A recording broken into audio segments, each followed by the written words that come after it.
지난 3일 잘 지내셨습니까? 우리 옆에 있는 분들하고 한번 인사 나눌까요? 잘 지내셨습니까? 별일 없으셨습니까? 네. 우리가 이렇게 다시 만나서 또다시 인사 나누고 교제할 수 있는 것은 하나님이 우리를 돌보시기 때문입니다. 그런 점에서 성도의 신앙생활은 하나님이 어떤 분인가를 바르게 이해하는 것과 밀접하게 연관되어 있습니다. 그래서 하나님에 대해서 오늘은 좀 나누려고 합니다. 오늘 함께 읽은 본문은 이스라엘 백성이 출애굽하여서 홍해를 건넌 다음에 하나님이 기이한 은혜로 베풀어 주신 것에 대해서 감사하면서 찬송하는 찬송입니다. 특별히 모세의 노래에 해당되어지는 부분입니다. 하나님을 찬양하는 찬송의 주제는 하나님이 어떤 분인가를 밝히 드러냅니다. 찬송의 주제 자체가 하나님께 완전히 초점이 맞춰져 있기 때문입니다. 11절을 보십시오. 여호와여 신 중에 주와 같은 자가 누구니입니까? 수많은 신들 가운데 하나님께 초점을 맞추고 하나님을 노래하는 거죠. 주와 같은 분이 누가 있습니까? 라고 하면서 주님이 다른 어떤 신들과 다른 이유를 그 다음 이렇게 얘기합니다. 주와 같이 거룩함으로 영광스러우며 찬송할 만한 위엄이 있으며 기이한 일을 행하는 자가 누굽니까? 하나님이 거룩한 분이라 고백하면서 이 거룩하신 하나님, 다른 신들과 구별되고 차별되는 데는 세 가지 이유가 있다고 바로 노래하는 거죠. 하나님처럼 영광스러운 분은 없다라는 거죠. 하나님이 나타날 때마다 하나님의 능력이 나타나고 하나님이 이 세상 우주 만물을 다스리는 분이라는 걸 밝히 드러내기 때문에 하나님의 영광이 나타난다는 거죠. 두 번째는 위엄이 있다라는 겁니다. 위엄이라는 것은 여러분, 사람들이 그 앞에 섰을 때 경외심도 생기고 두려움도 생기고, 야, 정말 특별하다, 이렇게 마음속으로 받아들여지는 겁니다. 뿐만 아니라 그 하나님은 특별히 우리가 전혀 예상하지 못한 기이한 일들을 행한다라는 거죠. 영광스럽고 위엄이 있고 기적을 행하시는 하나님으로 세상의 어떤 신들과도 구별되어지는 하나님이다. 비교할 대상은 없다라고 말씀하고 있는 겁니다. 우리는 이런 하나님의 속성을 우리 인간들과 구별되어지는 특별한 속성, 그래서 비공유적 속성, 이렇게 이야기를 합니다. 하나님의 거룩하심은 특별히 이렇게 우리 인간과 공유되어지는 부분도 있지만 공유되지 않은 부분도 있습니다. 오늘 하나님의 성품에 대해서 이야기하는 이 하나님의 거룩하심은요, 도덕적 순결만을 이야기하는 게 아닙니다. 하나님께는 악이 하나도 없다는 완벽한 선을 말씀하시는 겁니다. 우리는 어떻습니까? 아무리 거룩하게 산다고 해도 어느 한 부분에 악함이 남아있지 않습니까? 그런데 하나님께는 이런 악함이 조금도 남아있지 않다라는 겁니다. 그래서 하나님이 계시는 장소, 하나님이 함께 하시는 일, 하나님이 임재해 계시는 예배, 이런 모든 것들이요, 거룩하다고 이야기를 합니다. 왜 거룩하다고 이야기하냐면 하나님을 바라보고 하나님과 함께하고 있고 하나님의 임재 가운데서 예배하기 때문이에요. 하나님과의 관계 속에서 거룩한 거죠. 그 장소가 특별하기 때문이 아니에요. 그 일이 어떤 특별한 일이기 때문이 아니에요. 하나님이 함께하시고 하나님이 함께 일하시기 때문에 특별하다라는 것을 성경은 반복적으로 이야기를 하죠. 출애굽기 3장을 보면 하나님께서 모세를 부를 때 불타는 떨기나무 가운데서 모세를 부르죠. 그런데 모세에게 3장 5절 이렇게 얘기하죠. 내가 선 곳은 거룩한 곳이니 거기에 너의 발에서 신발을 벗으라 라고 얘기하시죠. 그가 떨기나무에 불이 타는 걸 보고 올라왔을 때 그 장소가 특별한 장소는 아니에요. 그런데 왜 거룩한 곳이라고 이야기합니까? 하나님이 거기 임재해 계시기 때문에 거룩한 곳이다 라고 이야기를 하는 겁니다. 출애굽기 19장에도 보면 하나님이 출애굽한 이스라엘 백성을 언약 백성으로 삼기 위해서 신의 산으로 부르시죠. 그러면서 하나님께서는요, 이스라엘 백성이 올 수 없도록 경계선을 쳐요. 그리고 모세만 올라오게 합니다. 왜 그 산에 이스라엘 백성이 접근하지 못하도록 합니까? 거룩한 곳이라고 이야기하거든요. 왜 거룩해요? 하나님이 거기 임재해 계시기 때문에 특별히 거룩한 곳이다. 그러면서 접근하지 말라라고 말씀합니다. 하나님은 이렇게 하나님의 거룩함을 하나님이 계신 곳에서 드러내 보여주시는데, 하나님이 임재하시는 가장 큰 증거인 언약궤, 이스라엘 백성 가운데 하나님이 함께 하신다라는 것을 누구나 보고 알 수 있도록 언약궤를 보내주셨죠. 언약궤 만들라고 했고 내가 너희들 가운데 함께 있으리라고 말씀하시는 증표로 주셨단 말이에요. 그런데 이 언약궤가 블레셋에게 빼앗겼다가 예루살렘으로 다시 가져올 때 여러분 어떤 일이 벌어집니까? 여러분 나곤의 타작마당에 이르렀을 때 새 수레에 실은 이 법궤가 흔들리죠. 그때 우사가 이 법궤가 깨어지면 안 되겠다 생각하고 붙든데, 좋은 의도죠 여러분. 나쁜 의도가 아니죠. 하나님을 공격하려고 한 것도 아니고 하나님을 무시한 것도 아닙니다. 그런데 우사는 그 법궤를 지키기 위해서 법궤를 붙잡았다가 현장에서 목숨을 잃게 됩니다. 여러분, 왜 특별히 우사가 잘못한 것 같지 않은데 하나님은 우사를 데려가셨을까요?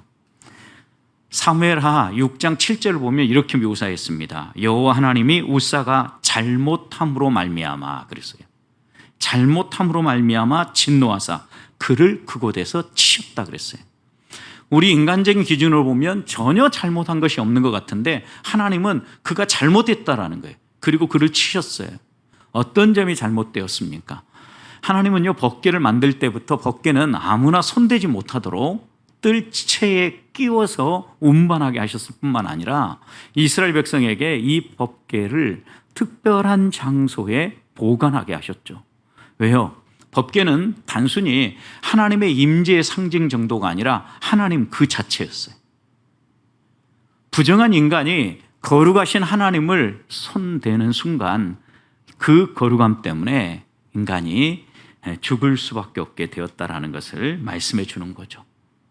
여러분, 그 말씀은요, 하나님의 말씀에 순종하지 아니하고 하나님의 거룩하심을 우리가 지키지 아니하면 누구도 생명을 보존할 수 없음을 분명하게 말씀해 주시는 겁니다. 죄는 다른 것이 아니라 하나님의 말씀을 절대적으로 받아들이고 그 하나님의 말씀을 순종하며 살아가야 되는데, 하나님의 절대적인 진리, 이것을 거부하고 내 마음대로 살아가는 것, 이것이 죄죠 여러분. 진리의 말씀을 위반하는 것, 불순종하는 것, 이게 죄란 말이에요. 여러분, 그런데 이런 죄된 삶이 우리의 삶에 자연스럽게 배어나면요, 하나님의 말씀을 가까이 하지 않습니다. 하나님이 어떻게 살라고 이야기하는지 마음에 품지 않습니다. 그리고 난 다음에는 내 기준과 내 판단으로, 내 경험으로 생활을 합니다.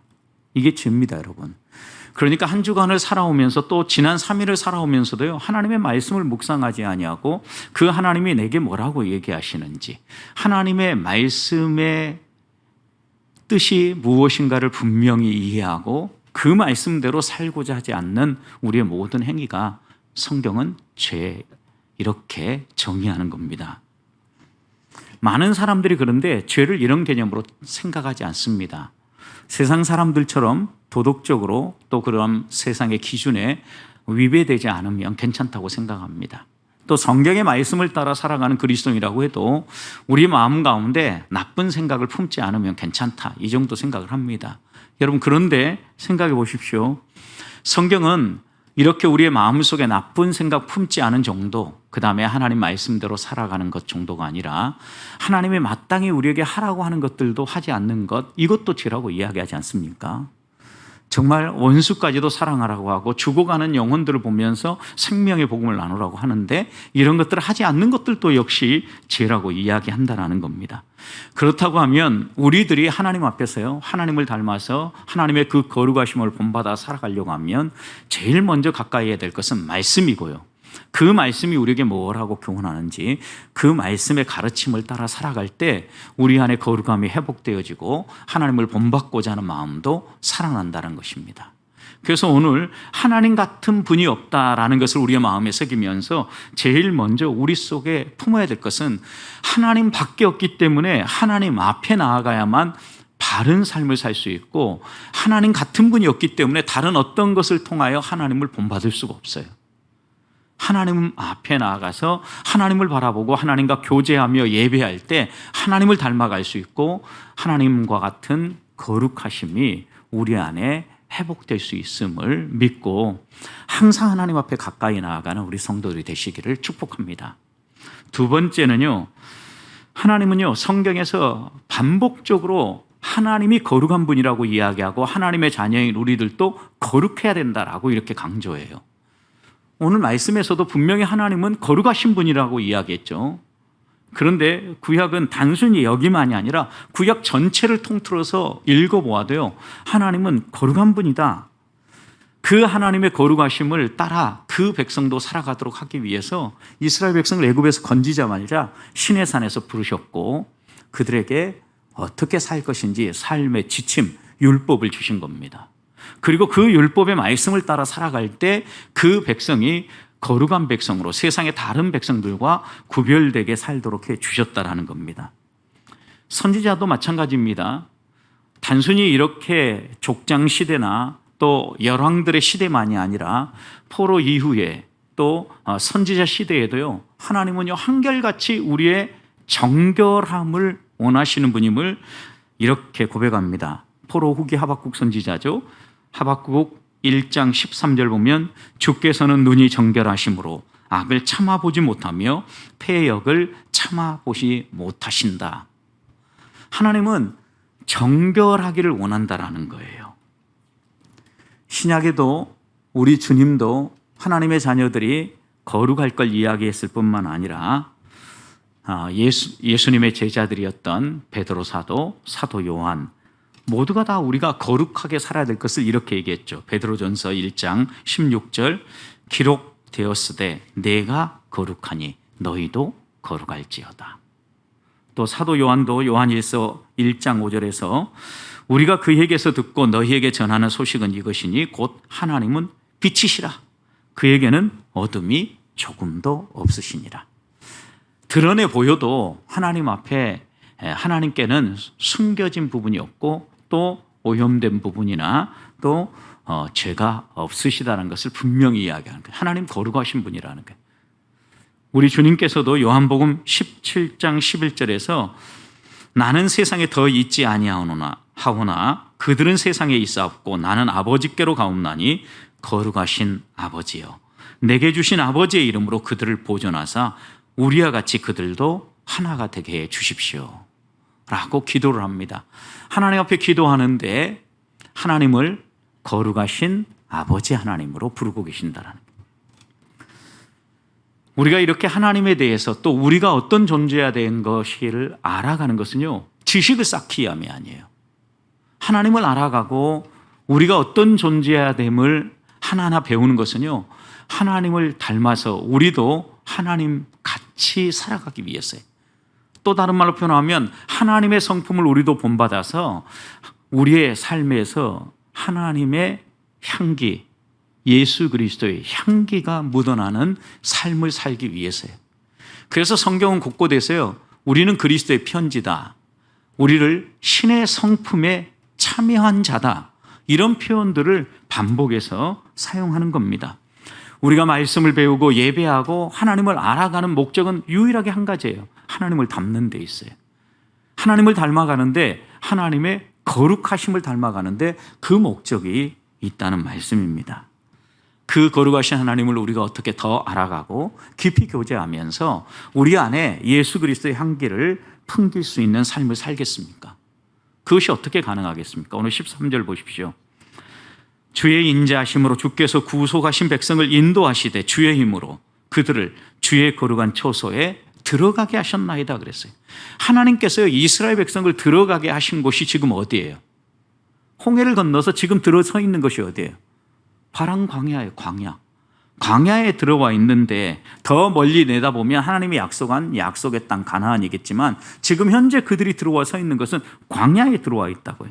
그런데 하나님께서요, 주께서 구속하신 백성을 주의 힘으로 들어가게 하셔서 주의 거룩한 성소에 머물게 한다. 거룩한 초소에 머물게 한다는 거예요. 그런데 하나님이 그 거룩한 초소에 지금 머물게 한 곳이 지금 현재 이스라엘 백성이 서 있는 곳이에요. 그곳이 어디입니까? 광야예요, 광야. 14절도 보십시오.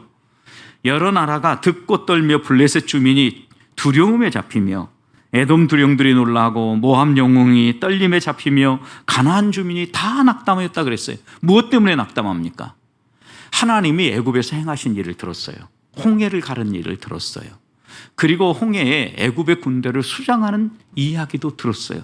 이런 이야기를 들으니까 가나안 사람들뿐만 아니라 가나안까지 가려고 하면 적어도 3, 4일은 더 걸어가야 되는데 상당한 거리가 있음에도 불구하고 애굽에서 벌어지고 있는 이 이야기가 파다하게 이 가나안 땅 여러 민족들에게 전파되었다라는 거예요. 그래서 그들이 낙담하고요. 그들이 두려워하고 있다라는 거예요. 그러나 16절 보십시오. 하나님 어떤 분인가? 놀람과 두려움으로 그들에게 임하며 주의 팔이 크므로 그들이 돌같이 침묵했다. 하나님이 그들을 붙잡음으로 그들이 어떤 소리를 지르거나 아무것도 하지 못하도록 돌같이 그들을 침묵하게 만드셨다라는 거예요. 여러분 돌이 말하는 거 보셨습니까? 살아있는 존재임에도 불구하고 그들이 아무 말도 못하는 상태에 놓였다는 거예요. 언제까지 하나님이 이렇게 하십니까? 16절 후반절을 보십시오. 여호와께서 주의 백성이 통과하기까지, 곧 주께서 사신 백성이 통과하기까지, 이 광야를 완벽하게 통과할 때까지 하나님께서는요 그 누구도 접근하지 못하도록 하나님의 이런 놀라운 손길을요 공격하지 못하고 또 부인하지 못하도록 하나님이 그들을 침묵하게 하셨다라는 거예요. 여러분 이 말씀을 통해서 우리가 또 하나 새겨야 될 것이 있습니다. 하나님은요 우리를 다 통과할 때까지 하나님의 약속하신 곳에 들어가서 우리가 거룩한 하나님의 백성으로 하나님을 닮아 살아갈 때까지 우리를 끝까지 지키신다라는 거예요. 그래서 요한복음 13장 1절에서요 우리 주님께서 자기 사람들을 사랑하시는데 끝까지 사랑하신다라고 말씀하시지 않습니까?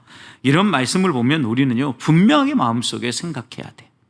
하나님을 의지하고 하나님을 붙잡고 살아가는 삶이 무엇인가를 우리가 마음에 새겨야 되는데 오늘 17절도 보십시오.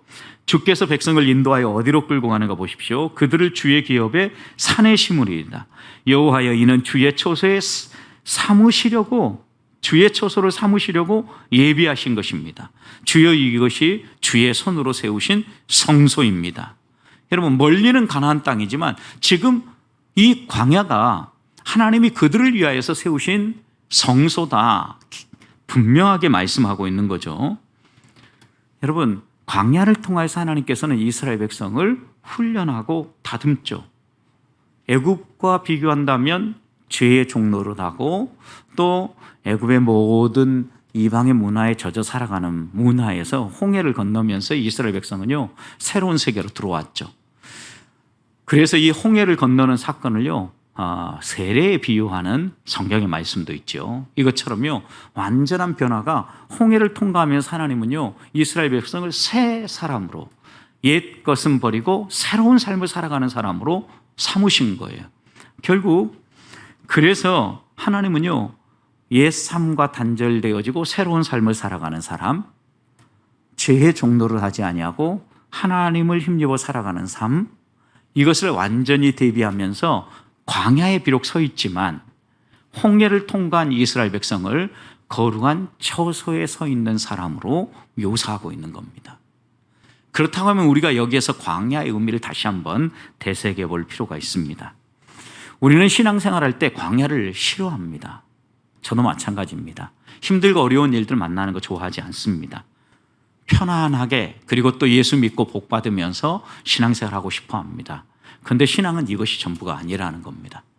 때로 고난의 광야 생활을 지나가면서 우리의 여러 가지 거추장스러운 것 그리고 죄와 짝하는 옛 습관들 이런 것들을 하나님이 다 털어내면서 이 광야를 통하여서 온전히 하나님만 바라보고 하나님의 말씀에 순종하며 살아가는 거룩한 자기 백성을 세우고자 한다는 겁니다. 그러니 우리에게 고난의 광야가 자꾸 다가오면요 우리 안에 아직도 털어낼 것이 많이 있다는 거예요. 하나님은 우리에게 뭔가를 하나하나 털어내고 온전히 하나님만 붙잡고 하나님의 말씀만 의지할 수 있도록 계속해서 우리를 단련해 가시는 분이 우리가 믿는 하나님이라는 겁니다. 사랑하는 성도 여러분, 이런 하나님과 교제하기 원하십니까? 이 하나님과 교제하면서 여러분들의 거추장스러운 믿음의 경주를 하기 위해 하나님을 온전히 붙잡지 못하게 만드는 것들 하나하나 털어내고 하나님을 붙잡음으로 하나님을 따라 걸어가고 말씀에 순종하는 거룩한 하나님의 백성으로 하나님을 닮아 살아가기를 소망합니다. 마지막 한 가지 더 나누고 싶은 것은요, 하나님은 우리에게요 거룩을 요구하셔요. 오늘 말씀 우리가 읽어보면 17절 보십시오. 하나님께서 주의 백성을 인도하사 주의 기업의 산에 심으시리이다. 여호와여, 이는 주의 처소를 삼으려고 예비하신 것이라. 주여, 이것이 주의 손으로 세우신 성소로소이다. 그러면서 18절, 여호와께서 영원 무궁하도록 다스리로다. 하나님의 영원한 성소는 어떤 곳이에요? 하나님이 영원히 다스리는 곳이라는 거예요. 하나님이 영원히 다스리는 곳. 결국 우리의 삶 가운데요, 내가 내 마음대로 내 주권대로 행하려고 하는 것을 내려놓고요, 온전히 하나님을 붙잡는 것이 우리 성도가 마음속에 품고 살아가야 될 성소, 그리고 또 우리가 하나님을 본받아 거룩하게 살아가는 삶이에요. 여러분, 그러니까 하나님이 광야를 통하여서 훈련하고 단련하고 털어내는 것은 무엇입니까? 하나님을 온전히 신뢰하지 못하고 순종하지 못하는 세상의 여러 것들을 털어내시는 거예요. 여러분, 그러니까 하나님이 내게 어떤 것들을 주신 것들을 자꾸 뺄셈을 한다고 하면 우리가 그것들에 우리의 마음을 빼앗기고 있다라는 거예요. 그러니 하나님이 뺄셈을 하시는 거예요. 왜요? 우리에게 고통을 겪게 만드시는 게 아니라 그걸 통하여서요, 하나님을 바라보게 하시는 거고, 영원 무궁히 다스리시는 하나님의 다스림 안으로 들어오라는 거예요. 하나님의 다스림 안으로 들어왔을 때 우리들의 삶이 진정으로 행복하다는 것을 가르쳐 주시는 거예요. 분명히 하나님이 하시는 일임에도 불구하고 우리는 우리의 방법으로 해결하려고 노력을 합니다. 예를 씁니다. 여러분, 그러면요, 아픔만 더 커져요. 바울을 향하여서 담에게서 부르신 예수님께서 너가 가시채를 뒷발질함이 너에게 고생이니라 그랬죠. 여러분, 나름대로 지식 있고 안다고 하면서 예수 믿는 사람들을 핍박하고 잡아 죽이던 바울에게 너가 네 나름대로 하나님을 섬기려고 하고 하나님 앞에서 너 나름대로 의를 추구하며 걸어가는데 그것이 얼마나 어리석은 일인 줄 아느냐. 마치 가시채를 뒷발질하는 것과 같은 어리석은 일이다라고 교훈하시는 거예요. 여러분, 결국 그걸 통하여서 하나님께서 다시 한번 바울을 거꾸로 들이고 난 다음에 바울을 어떻게 사용하십니까?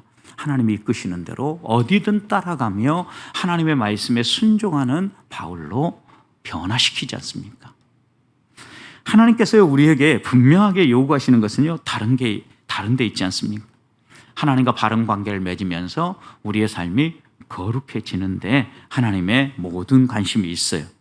그래서 고린도전서 1장 2절 보면 그리스도 예수 안에서 거룩하여진 사람을 성도라고 부른다 그랬어요. 여러분, 그리스도 예수 안에서 하나님과 나와의 관계가 바르게 설정되고 그래야 그리스도 예수 안에 들어간 사람이죠. 나는 죽고 내 안에 그리스도가 산 사람, 하나님과 바른 관계가 형성된 사람, 그런 사람을 가르쳐서 거룩하게 하시고 그의 몸이 어떻게 되는 거예요? 거룩해지는 거예요. 그리고 비로소 그런 사람을 가르쳐서 성도, 예수 믿는 사람, 그리스도인 이렇게 부르신다라는 겁니다. 여러분, 그러면 우리가 오늘 다시 한번 이 하나님의 놀라운 기적을 다시 한번 보면서요, 하나님 앞에 기도해야 될 것이 있어요. 기도해야 될 것은요, 우리가 먼저 하나님과 바른 관계를 맺고 있는가 살펴야 돼. 그러면서 우리가 들어가 있는 것이 비록 광야라 할지라도 불평하는 것이 아니라 그곳에서 하나님이 나를 영원히 다스릴 수 있도록 나를 내어드리는 거예요. 그럴 때 우리 안에 거룩함이 살아나는 거예요. 성도 여러분, 광야를 거부하고요, 우리의 몸 안에 부정한 것들을 깨끗이 씻어내는 이것을 거부하면은요, 기적도 없어요. 하나님이 나를 만지시는 일들을 경험하며 나아갈 때 여러분 광야 생활 가운데 얼마나 하나님이 이스라엘 백성을 다스리면서 기가 막힌 방법으로 먹이시고 입히시고 또 목을 축일 수 있도록 마시게 하셨습니까? 하나님의 기적이죠 다. 그리고 도저히 그들의 힘으로는 싸워서 이길 수 없는 사람들도 이기게 해주셨죠. 언제요? 하나님을 철저하게 붙잡고 하나님의 약속을 믿고 온전히 신뢰하며 걸어갈 때요. 이게 뭐예요? 거룩해지는 거예요. 저는 우리 성도들이 이렇게 하나님 안에서 거룩함을 따라 살아갈 수 있기를 주님의 이름으로 축복합니다.